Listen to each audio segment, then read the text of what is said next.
Hi, Mark here, trust you're well, and welcome to this micro learning session. In this live recording, which was recorded on Wednesday the 19th of February 2025, we investigated in this Lightroom short how to find images. Now, if this interests you and you find it some benefit, please subscribe. If you'd like to come and join us, just visit lightroommark.com/eventbrite and all my live events will come up. So I hope you found this of use, and without any further ado, let's jump across to the recording. Good evening, everybody. For those who don't know, my name's Mark. I'm a Lightroom educator. I've been doing this 12 years now. And on a Wednesday evening, I look at a task for around about 30 minutes. And we discuss the task. And there's no right or wrong way of doing something. It's a discussion. And this week, we're going to look at finding images. Now, before I jump over to Classic, I'd just like to explain two principles of how Lightroom works. IPTC data. That is data that we put in Classic. So title, description, headline, address. That's the postal address, the location address. Although Classic can automate that in some instances. Keywords. Our personal information, so the copyright holder, the address of the copyright, contact details. All of that and other fields if you've got plugins.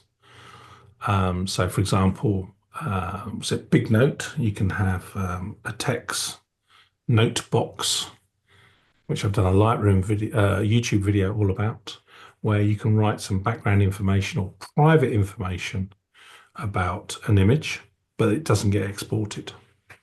So all that data, IPTC, is our data that we put into the image or into the catalog.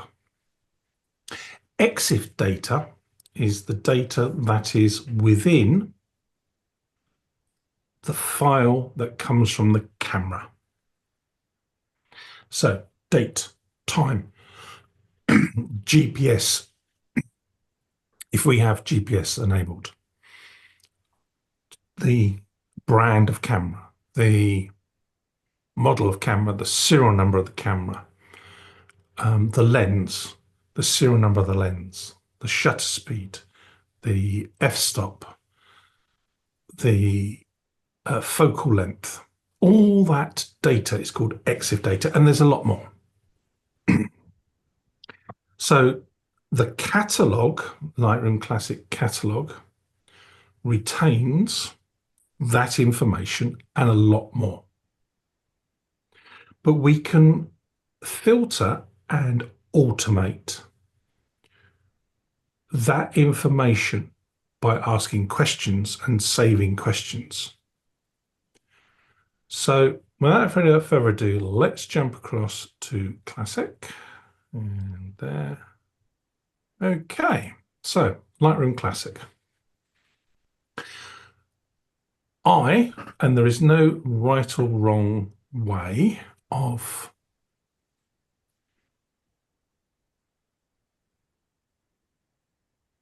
filing your images. So that could be, we can file them in narrative. We can file them in date structure, or however we want to file the images. And we file them in our folder structure. And that is where the catalog looks for where the image is. And it is a link to the Finder or Explorer. So if I go right click, show in Finder, it'll give me the same folder structure. And if I click on a folder structure 2011, click on there, it'll show me and expand that. It'll show me the same folder structure. Okay, so that's where we've imported them into. And the folders is where they're located. That's important. Collections are a group of images that meet a criteria or that we have manually brought together. So, for example, all my images taken on a date, all my images of beaches, both of those can be automated or manually brought together into a collection. Collections are available in every module, where folder structure is only available in the library module, which is another reason we should use collections, in my opinion. So how do we find this information? How do we find images? Well, I practice the art of asking questions. Simple as that. We ask simple and complex questions to find our images. Some of our images can be tagged with attributes, being flags, ratings, stars, color labels. So that's flags, rating, and color labels. Some images can be tagged with words, keywords, and we have a mixture of those. So let's look at some practical skill sets here. Folder structure. If you want to work in folders, that's fine. I'm clicking on this folder, top left-hand corner, images. And this shows all my 1,758 images in this training catalog, which is a mixture of my legacy raw files and some stock images that I have a license to use. And at this moment in time, the question that I'm going to ask, because I'm looking for an image, is going to look in this complete location of 1,758 images. How do I ask those questions? Well, there's lots of different ways you can ask the questions.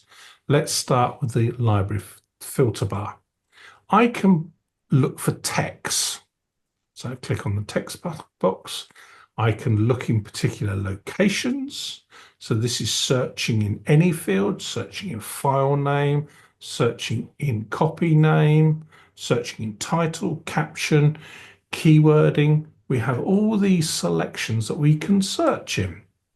And then we can say contains, contains all, contains words, doesn't contain, starts with, and ends. So in this case, I'm saying search in all fields for the word cat.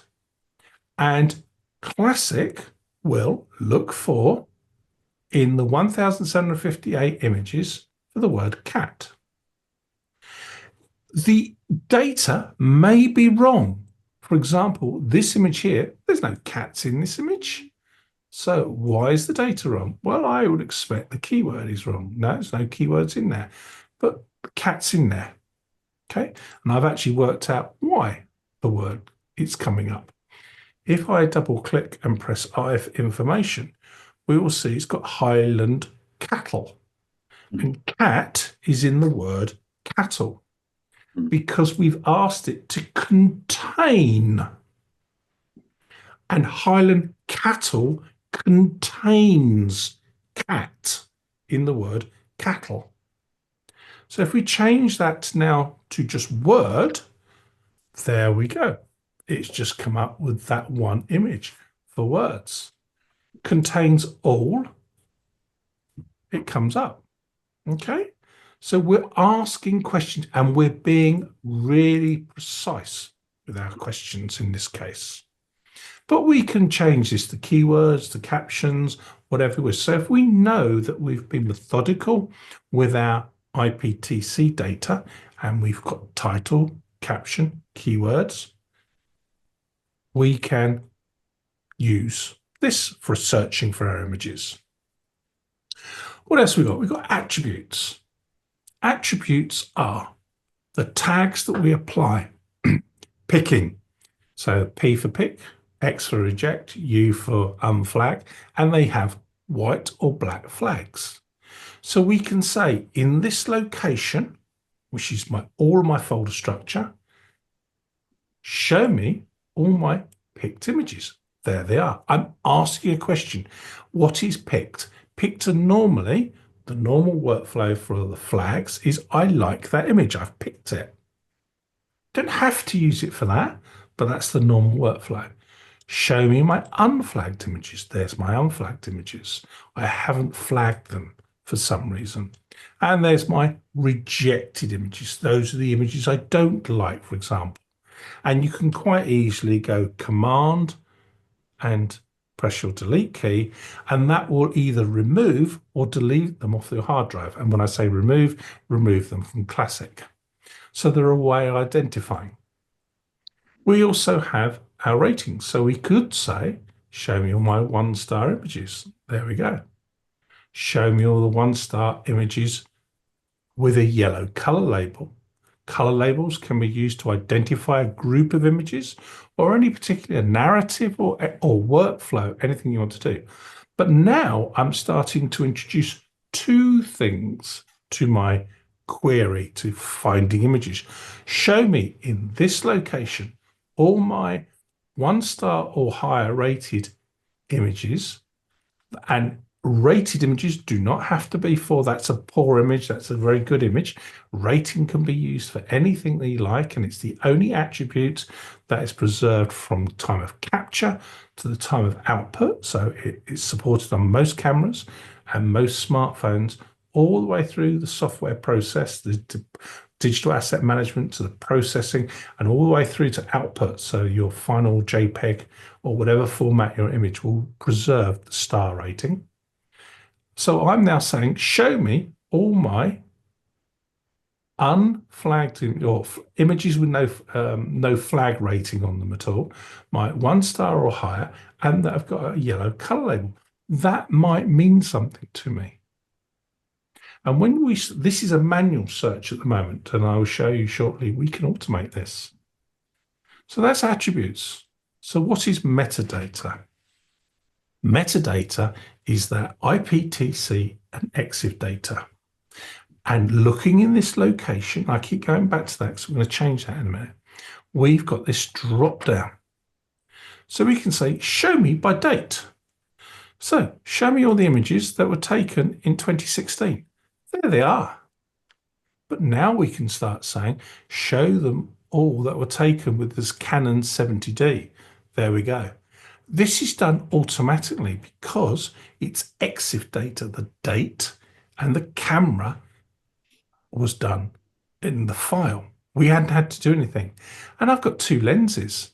So you knew of a particular image that you took with a particular focal length or a lens. There it is, 50mm. So we have this, but we can change these drop downs. So if you click on the drop down, we've got lots of different options ranging from flagged to focal length to whether it's got a note, whether it's been developed, if it's been developed, what we've done to it, to location, city, for example, if your camera had GPS or you tagged in the location. Okay, that's all listed here. And we can search for this information because it's there. So we've gone for camera and lens. But rather than lens, let's go with aperture. So in this year was 17 images taken. With this camera, I had 2 images taken. And here's our aperture. So you knew that you were on a vacation somewhere. You had that camera with you, and you had a particular image that you took that you knew it was shallow depth of field. And there we go, shot at f2.8. The information is already there, and we're finding the information. Now, this is manually, and this is technically. But we might not have all that information. We might not remember all that information. So how do we find it? Well, if we're in a database structure, we knew we went to Italy, Venice in Italy in 2016. There's the 2016 images. And if we import it into a date structure, we could come down and say, well, actually, 13th of June, I knew I was in Venice. There's all the pictures I took. But if you don't file your images in a date structure, we can come up to the top to our parent folder. We can go to metadata and we can search this way. But at the moment, I'm just looking in this location, and that's important. So 2016, and it was the 6th of March, wasn't it? And there's an image. So I can find the images by date because it's in our EXIF data. And that is automatically in our EXIF data. So how do I automate this? Well, we automate this by smart collections. And smart collections are an intelligent way of asking a single or multiple questions.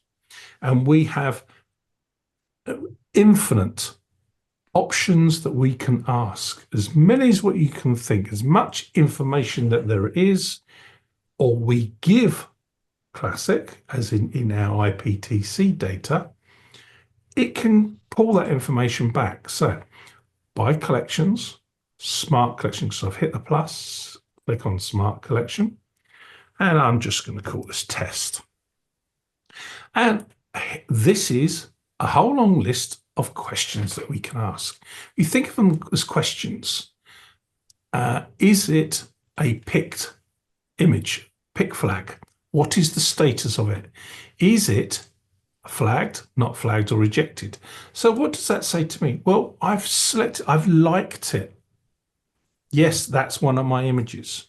And then I can press plus. So I can ask a supplement question to that. So has it got any adjustments? Okay, so let's just go back to that. So develop, has it any adjustments? True. So have I liked the image and I've edited it? Press create, and there's the answer to the question. Okay. Now, what I could do is ask more questions. I could do that in a smart collection, but the problem with that is I'll have a big long list of smart collections. So what I tend to do in my main work catalog is I will have primary questions, main questions that I will ask. And that could be keywords, which is the one that I use a lot. And then I will come up to my filter bar and say, right, these are the pictures that I've edited and I've liked, but when did I take them? So 2008, 2022, 2000, and I can narrow down my search. Now, if I don't know when I took them, but I thought they were between 2021 and 2024, I can highlight the years and they come up. So I'm narrowing down my search parameters. Now, the great thing about using collections, unless you tell it otherwise, it's looking in the whole of your catalog. So what does that mean? Well, I've got 3 drives here. Okay. And they could be on this drive, the images. They could be on this image drive. They could be on my drive and the Mac here. I don't know where they are. I've lost them. I can't find them. If I click just here to look and did a smart collection, or I use the filter bar, I'm only looking in these. I'm not looking in these other drives. Using a collection, smart collection, unless I tell it otherwise, it's looking in my whole catalog. So if I knew I went to Italy in 2016 in March, I could say, show me all the pictures. So we'll go plus, we'll go date. So we'll come down to date, capture date. There is edit date, and it was 2016. Okay, and we can put a date range if we wish, is not, after, before, is in the last, so in the last year, okay, in this in this year, in this date range. So date range gives me a start and a finish. So I can type in 2016, 01, 01, and say, let's do the first 6 months. So 06, oh, sorry, 16, and let's go 0701. Okay, so it's going to do the whole of June. So show me all my flagged images, all my pixed images that were taken in this date range. And it's going to look over the whole catalogue. And there's the answer. I knew I was taking pictures then. I knew it's such and such holiday vacation. I knew it's such and such birthday. I knew I was doing this. And I found them irrespective of where they are in the folder structures. But here's the clever thing. What we can do is we can hit plus again and we can tell it to look in a source. What's a source? Well, I'm not going to use the word location, but it's a folder. So we're going to tell it to look in a folder or in a collection or a published service or a published collection. So we're narrowing it down from looking the whole catalogue into a particular physical source or location, if you want to say. But a location, as far as Lightroom is concerned, is actually a geographic location. So that's space and place. So GPS data, classic, will look up the address from your GPS location automatically and will populate the town and the sub-location and the country from the GPS location. So you could say, show me all the pictures that I took in New York in this date range that I've picked. And it would do that automatically.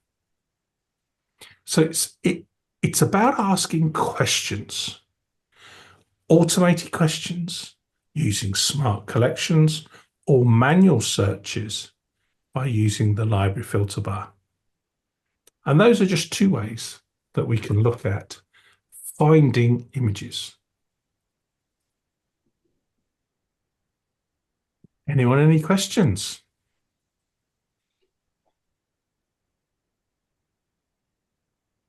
We can't at the moment do AI like show me trees where it's the image tree or image cat.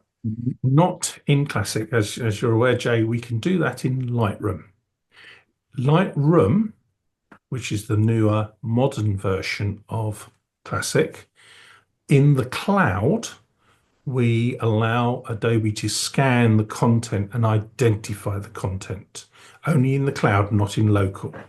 So when we send the image to the cloud, it'll read it and you type the word blue and every image that's got blue in it will come up. If you type blue van, blue lorry, blue truck, they will all come up, blue truck, blue lorry, and so on. So if So you, the collections that the connection to Classic would be through collections yep. because we sync to collection to the cloud, then the Mhm. smart image or preview is there. Correct. You could find it. That it would, Uh, anything that goes to the cloud, Adobe is scanning, and they're saying they're scanning it for our purpose, so we can identify it, not for their learning algorithms. Only in Adobe stock do they take the data to learn from. That's what they're saying. Okay. Now, do bear in mind there's other data like aspect ratio. Right? Show me all the images that I took of that portrait shoot of that person using keywords and Face ID. There's all the pictures of John that I took on that day in that photo shoot, but I only want to see square aspect ratio. That's in there as well. oh wow, that's possible. For instance, I've scanned images from my old cameras and they were all 3.2, whereas my digital camera is all 4.3. So I could use it would give me a lot of pictures, but I could use the ratio of the negative. Let's have a look. I believe, because it's not a question that I normally ask, the aspect ratio is portrait, landscape, or square. So, but we will check. So we'll come down. It's in develop, aspect ratio, and it gives us the aspect ratio. So it gives us portrait, landscape, and square. But bearing in mind, you can take it on further. So we say, there's all the portrait ones. What camera did I take it with? I took it with my phone. And there's the two answers. So I knew that I took that photograph, no idea where it is. And I knew it was portrait. I've got the picture in my head. I knew it was portrait and I took it with my iPhone 7 Plus. There's the answer. So I've whittled down in a very few clicks from 1,758 to 359 in one click. Clicking on it, 2 clicks, there it is. Right. Right? And then if I want to have a look at there's 8 images that are square in the whole catalog, this catalog. So it's about asking questions. Ask these questions and they can be tiny pieces of information. I knew I took it roughly that date. I knew I took it with my mobile phone. And it's about reducing the surplus images. And you go from, in this case, 1,700 to, in one click, 300 images. So I've got rid of 2/3 of my whole catalogue immediately by asking one question. Lightroom allows you to ask, Lightroom, using the cloud, allows you to ask about content. This is about IPTC and EXIF data. And that is why I promote batch importing. So you go on a photo shoot, whether it's landscape, whether it's wildlife, whatever it is, and you identify the narrative and you import that individual narrative with reference keywords. So if it's a golden eagle, you select the golden eagle pictures and you put the word golden eagle on there, and you might put Yellowstone National Park. That's all it is. It's a reference keyword. It's not a fine, detailed keyword. You leave that to later in your workflow. Then you go on to the next importing and you stick, it's a landscape at sunset. Don't need to put the location in there because you've got GPS in your camera. It will do it automatically. Or you've imported them, you can just drag them straight across into the map module. You don't need to put the location on the IPTC data. You can just import the 30 images, 40 images, select them in the film strip because they're then go into the map module and just drag them on the map into the location that you took the image. Or sync it with a GPS device or an app like Geotag Photo 2, and it'll sync the GPS data to the GPX file. Therefore, it'll pick up the address. It knows exactly where you were at that time. Therefore, when you say, find me that image, I'm going to search Golden Eagle, and I knew that I was by that tree on that bend by the river. So you just zoom in on the map, filtering Golden Eagle, zoom in on the map, and it's looking in your whole catalogue for a Golden Eagle on the map. So it's about asking questions. Okay. Anyone else? Any questions? Granville? Yeah, I'm into my library mode, Mark. I've gone into a year and but at the top of the screen where you had that bar with your metadata and various things that you were clicking on, I don't have it. I've obviously need to open click on something. Okay, so in the grid view, the keyboard shortcut is \. So by the return key, there is a backslash symbol. It's above the shift by the return. If you click on there. Backslash, yeah. Yeah, so. That reduces the size of the photo, or? No, in the grid view. So there we go. I'm in the grid view. So I'm just hitting. Can you see it's disappearing at the top? Let me just come out. And again, please. So you've done what? Sorry. Press G. That takes you to grid, which is this view. And then the backslash, which is next to the return key. Yeah. I'm just hitting it, and you can see the line disappearing. All right. Filter bar. Oh, yeah. You need to move your screen up. We don't see the top. Right. There you go. There we go. Yeah. So it was come again, Mark. G for so grid. So G takes you to the grid. This is the grid view, so you can see all the thumbnails. Yes. And then if you look at when I press it, can you see the symbol? Yeah. Backslash. Yeah, backslash. T is the other one. Toolbar. That's the one at the bottom. Yes, I've got that there. So that's okay. Yeah. So if you want shortcuts, go up to the help menu in each of the modules and then come right down to the bottom.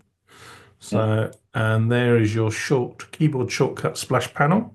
Oh my gosh. Okay, that gives you all the shortcuts. So the shortcut for that is Command or Control /, which is down by the space bar. Great. Okay, and each module is different. So if I go to the develop module, and then I do the same thing, it gives me the develop keyboard shortcuts. And if you click on the splash panel, it will disappear. Oh, great. Yeah, I've just done that and got it. Thank you very much. Okay. Perfect. Thank you. Colin, any questions?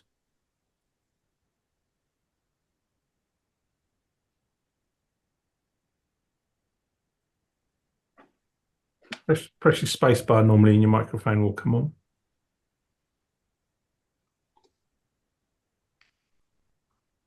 Yeah, you're okay. All right, okay. Okay then. Well, thank you for attending tonight. Recording will be up on YouTube tomorrow. Fingers crossed. And Monday, what are we doing on Monday? Oh, Monday evening is editing Q&A. So in our Lightroom community, it's question time. It's a random, all about editing. So you've got a question, if you remember the community on Monday night, 7 p.m. It's a free-for-all on editing. Show me this tool, how do I do this? And we'll look at what you want to. And then we got a week off. And then we are back for the book module, 4 weeks of the book module. And the first week will be an overview. And then we'll really spend some time looking the week after in text and page layouts. And then we'll look at image layouts and how to move your images around and how to export to blurb and to a PDF. And then the week after, we'll look at the 4th week, we'll look at InDesign and Classic and the workflow that I've made for myself because I use InDesign for my books. Okay, so that's Monday night, people. Thank you very much. Lovely to see you, as always. Great. Brilliant. Thank you, See Mark. you again soon. Take care. Thank you. Bye. Bye.